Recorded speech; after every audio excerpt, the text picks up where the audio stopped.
মানুষ বড় অভিমানী প্রাণী। সে চায় তার মন খারাপ হলে প্রিয় মানুষটাকে না বললেও সে বুঝে ফেলুক। ফোন করে খানিক ম্লান গলায় হ্যালো বলতেই ওপারের মানুষটা বলুক, তোমার মন খারাপ? তার এলোমেলো চুল, খানিকটা লাল চোখ দেখে বলুক, তোমার ঘুম হয়নি রাতে? দুঃস্বপ্ন দেখেছ? টেনশন করছো কিছু নিয়ে? সে চায় মানুষটা বুঝুক, কখন শক্ত করে বুকের সাথে চেপে ধরতে হয়, চোখের সামনে আলতো করে হাত ছুঁয়ে বন্ধ করে দিতে হয় চোখের পাতা।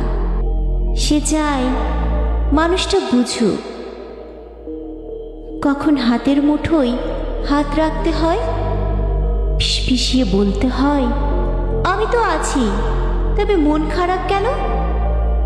সে চায় মাঝরাত্রিরে সে টের পাক পাশের মানুষটা তার মাথার নিচের সরে যাওয়া বালিশটা ঠিক করে দিচ্ছে।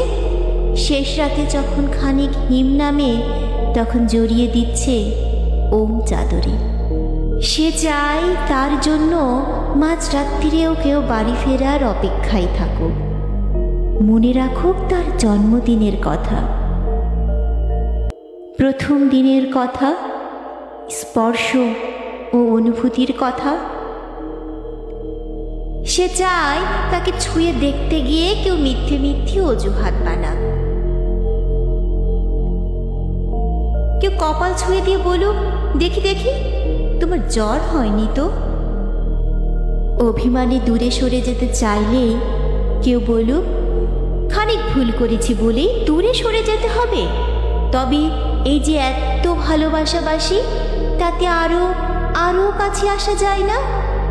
আরো আরো কাছে, অনেক অনেক কাছে। তো মানুষ বড় অভিমানী প্রাণী। তারা দুজনেই কেবল ভাবে এইসব ওই মানুষটা করুক, ওই অন্য মানুষটা। কিন্তু শেষমেশ করা হয় না কারোরই, শুধু ক্রমাগত দূরে যাওয়ার ধূসর বিবর্ণ গল্প হয়, চলে যায়। মানুষ বড় অভিমানী প্রাণী। অভিমানে সে ক্রমশই দূরে চলে যায়, বুকে পুষে রাখে এক সমুদ্র আক্ষেপ।